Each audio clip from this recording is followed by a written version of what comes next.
everyone. Ndị ọdịnala ibe m ekene m ọnụ. Ndị ọdịnala Igbo na-adị mma ekenere m ọnụ. Onye nọ n'afọ bụ Chinonso Ezinwa Anedo bụ aka ji ọfọ owuwe udo na Ifite. O nwere okwu nji wee bịa tata. Achọrọ m ka m mee ka ndị mmadụ ghọta ihe dị n'ọdịnanị na omenanị gbasatara the Igbo spirituality and the culture. Culture is way of life. That is our way of life in relation with unseen forces, spirit entities. Now, ọ dị mma ka anyị ghọta maka na ana m ada afọ otu ndị mmadụ si ada emeso ihe gbasara ọdịnala omenala Igbo. Ha na-ada afụta ya dịka ga-aga nweta ife nweta solution to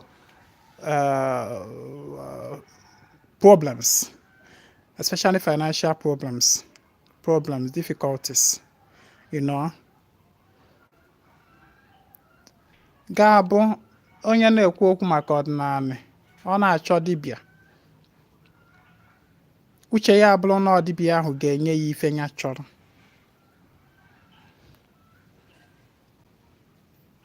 Ọdịnala omenala Igbo abụrụ ife dibịa ya emelụ gị. Ọ bụ ife ị ga-emelụ onwe gị, maka na that part of life, that part of living, ọ bụrụ ife mmadụ na-emetere ibie. Ọ bụrụ na ịghọta ya bụ ntọala dị n'ọdịnala omenala Igbo, o kwe gị mara ife ị na-eme, maka na ifuru n'oge kịta, n'oge agbụrụ ya, n'oge kịta anyị nọ, ọtụtụ ndị na-enye complain dị iche iche na ndị dibịa ji erife, na ndị dibịa na-anagbacha n'afọ egofe. O ji wee bụrụ na ndị dibịa aghọcha n'afọ aghụghọ. Ịfụta na ife na-akpata ihe ndị a bụ na onye ahụ mmabata n'ọdịnala chee na ọ bụ ebe a na-abịa ka bịa bute ego, chee na ọ bụ ebe a na-abịa ka dibịa bunyefe ike. Onye echefuo na ọdịnala omenala bụ mmadụ ikperu chi ya, mmadụ ife chi ya, mmadụ ife ndị ichie be nna ya, na mmụọ na-emela anị ebe o si ife. Mmadụ na chi ya dị na mma. Ihe anụnwa bụ ọdịnala kpọmkwem. Mana mgbe ị bịara mewe ọdịnala ka ọ bụrụ a solution center. Ọdịnala abụrụ solution center. Ọ na ụka nwa onye ọcha ka ọ ya abịa efe ụfọdụ ministry asị na ọ bụ ebe ahụ solution center. So no solution center. Ọdịnala does not bear such logo. Ọdịnala bụ our way of life. It is our way of life, living. Afọtazi n'ọdịnala asị na ọ bụ ife ya bụ imewela ana mfialụ dị na ndụ ga-agwụ. Maka na ọ bụ dịka echiche a na-eduba ndị mmadụ na gbagharịa, na-eduba ndị mmadụ n'ọnwụnwa na nsogbu dị iche iche. Nsogbu ewee karịa. Onye ọrụ were all those expectation na ya bidoro anamewe ọdịnala na ego ya ebidozi zobe ka mmiri. Iwe such expectation wee bịa, mana ị nwetaghịzi data ego ahụ. Mgbe anyị bido chọba onye ghọrịrị gị na onye na-aghọrịla gị. Mgbe anyị bido chọwa dibịa riri ego gị na dibịa na-eriri ego gị. Mgbe anyị bido gụba ugboro na ịrụgoro agwụ ị na-afụrụ ife ya. Mgbe anyị bido gụba ugboro na inyegoro chi gị ị na-afụrụ ife ya.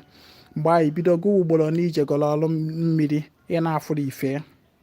Mana ọ bụrụ na ịfụta ọdịnala as a way of life, na mụpụta n'ụtụtụ ewukwuru m mmiri kwa aka ụtụtụ ewere m ọjị ma ọ bụ nzu wee gbakwuo chi m wee gbachi m okwu mmechaa ya ewe nkunye ejewe ebe m na-arụ ọrụ wee jee gbawa mbọ maka na Igbo si na onye gbapụchi ya agbasị ya mmechaa ya bata m n'abalị lara ụra chifokwa n'ụtụtụ ekurukwa m mmiri kwa aka sapọsụ ewerekwa m nzu were ọjị wee gbakwachi m n'ọla mụ na ha yi okwu ewe m jewekwa n'iru ọrụ m ọ bụrụ na ịfụta ọdịnala like this you will not be complaining na mmadụ dịrị gị maka na gịnị ị nidiri inye dibịa ego maka ịgọrọ chi gị ọjị ị nidiri inye dibịa ego maka ịkwa aka ụtụtụ ị nidiri inye dibịa ego maka ịmarụ chi gị nzu you don't need it.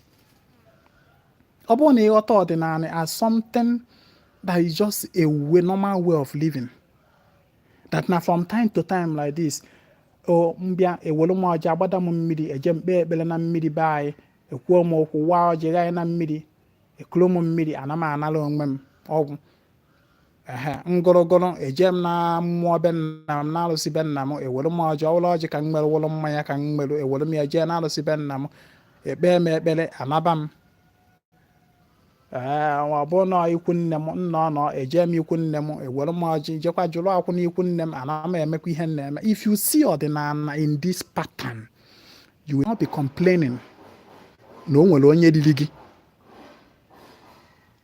You will not be complaining na dibịa riri gị. Ịghọta ihe m na-ekwu? Ọ bụrụ na ị na-afụta ọdịnala as that relationship between gị na chi gị, that na ngụrụ nzu mebi ofu ugboro n'ọnwa ma ofu ugboro n'ọnwa na-atọ ma ofu ugboro n'ọnwa na-abụọ egoro m ofu oke ọkpa gbupụrụ chi m ma ọ bụ ọ na chi m meziri m nne ife tọrọ m n'anya gbagote ọnụ egoro m ofu ewu ma ofu ebu na egbuoro m chi m wee sie oriri kpọọ ndị mmadụ oriri ndị mmadụ erie ana m agọkwado chi m ọfọ ụtụtụ ọbụla na-agbakwa mbọ n'ife nne ma ọ bụrụ ọrụ ugbo ka m na-akọ ana m agbado ya na ya bụ ọrụ ugbo na-akọ ya na-akọsi ya ike. Ọ bụrụ na ọwa ọrụ ana m achọ ọrụ ka m na-alụ ana m arụ ya na-alụsi ya ike. Ọ bụrụ na ọrụ kapịnta ka m na-alụ ana m arụ ya na-alụsi ya ike. Ọ bụrụ na ọ bụ azụmahịa ka m na-azụ etinye m uchu na nyawa azụmahịa ahụ narị agodo kwarụ chi m. Nwanne, if you see ọdịnala in this light, ịma ndị na-enwe problem, ịma ndị na-enwe weda complain ndị dibịa ji wee ri gị. It is a normal way of living, a normal way of life. You just have to see ọdịnala in that light. It is not something that another person does for you. It is something ultimately that you do for yourself. So stop blaming anybody. Stop blaming anybody. Stop looking for whom to blame. You blame yourself. If your path is rough, remember, I have always said it. If your path in life is rough, you hardly succeed in what you do. Don't blame anybody. You blame yourself. Because your today is a resultant effect of your decisions and the choices you made yesterday. These are the things you are seeing today. Your own personal choices and decisions. That is why I always tell people, nobody for this life, they do the other. Before you point an accusing finger on the other person to blame the person, first of all, point the finger at yourself and blame yourself. Nobody they do the other. Your today, here now for today, today, that you are experiencing is as a result of your choices and decisions of your past. Either your past life or this your present life in the past. Your choices and decisions. So you have to take things easy. If you want your tomorrow to be better than your today, begin today to do the right thing. Toe on the right path. Toe on the right path. Stop looking for whom to blame. Stop looking for who to do it. See, all the very 100% possible for someone to be an ordinary person without the person ever spending a dime in the hands of any dibia. I keep saying it, and it is very, very possible, because most of in fact, everything, when you need the ịgakwu dibia tupu ị mara na ị kwesịrị ịgọrọ chi gị ọfọ. You don't need ịga dabe dibia tupu ị mara na ị kwesịrị ịpụta ụlọ ọtụtụ ihe ị kwesịrị ime dịka onye Igbo. You don't need it. But because our problem is that anyị chọrọ ebe anyị eme ya mgba anyị na-afụ ife ya mgbagharị wee karịzịa oke gbaa afa n'ife cheki ife akarịzịa ka a na-agba afa ene n'ife cheki ife ka a na-agba gị confusion n'isi. Problem ajụ gị isi n'anya. Ijebe dibịa nke ọgba afọ sụ uje alụ agwụ. Ijebe dibịa nke anụ ọgba afọ sụ uje eme echi gị. Ijebe dibịa nke ọgba afọ sụ uje eme jee gbuoro ndị ichie anụ. Ijebe dibịa nke ọgba afọ sụ uje ke ndị aka ogheri. Ijebe dibịa nke ọgba afọ sụ uje eme nka. What do you expect? Of course, ị ga na-eweta ego na-enyefe a na-emerụ gị. And at the end of the day, you complain na fa riri gị. Onweghị onye riri gị. Your life would have just been simple if you just take it simple. Just that Igbo way of living. Ịpụta ụlọ ụtụtụ kuru mmiri kwa aka gị were ọjị chechi gị n'iru gba ya okwu ikwucha ịwarị ya ọjị gị na ya ata ịgaba n'iru ọrụ gị gabawa mbọ na onye gbapụchi ya agbasie ebe onye nọ ka chi ya nọ. Do you understand? And ịghọtakwa na iru ọrụ gị ahụ ya na-apụ na ọbụla mbọsị niile ka ị pụrụ n'iru ọrụ ka ị ya azụta akpa gị eju n'onwe mbọsị ị ya apụọ ịzụọ ma akpa gị eju na nwekwa mgbe ụfọdụ ị ya apụọ ịzụọ akpa gị eju ojufe. These are normal life pattern. Ọbụla mbọsị ị ya apụzie n'iru ọrụ ịzụọ ma akpa gị eju na ejufe ibido gbagharịwakwa dibịa gbara m afa ka mmadụ na iru ọrụ m ụbọchị agbọchi gbaa afa n'ife cheki ife dibịa kasị arụ gị aja iwere obere ego nwa na isave from the other day iwere ya eche dibịa alụ ọrụ gị ọrụ.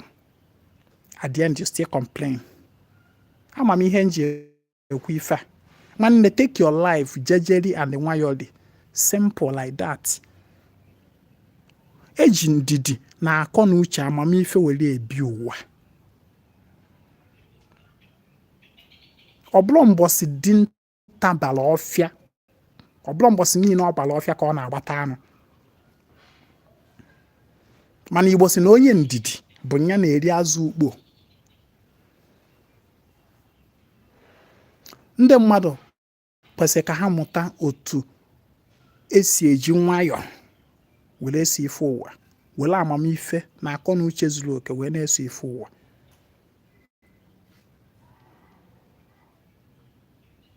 Mmadụ na chi ya nwere ike ịdị na mma.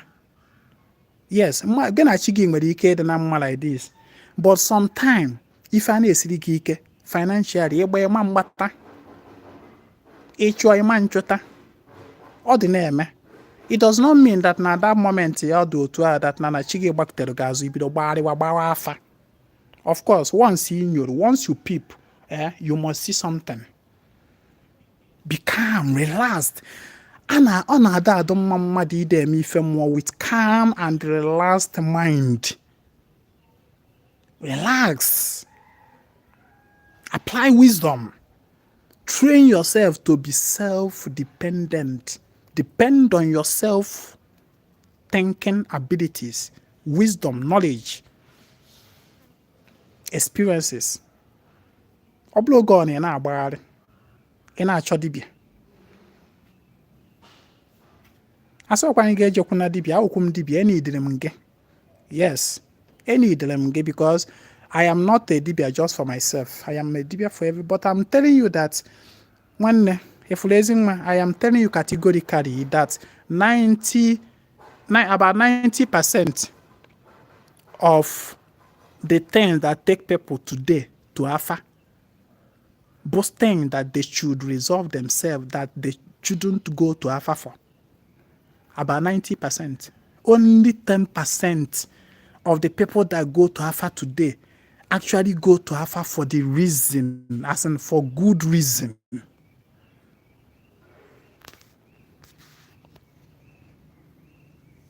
Only about 10%. 90% bụ ijiji fega otu anụ eje kpọọ dibịa gbaa afa ka amara ife ijiji a ji wee fega.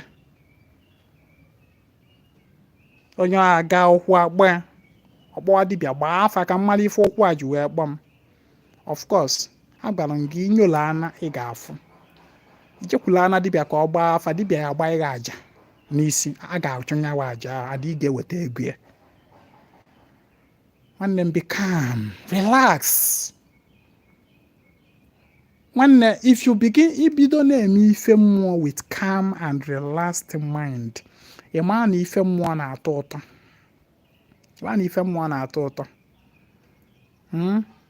So ozi anụ aka nsị ka m bịazie ụnụ tata.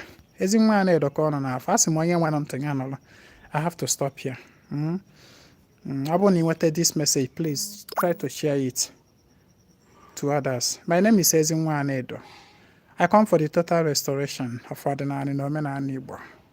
Ka emesịa.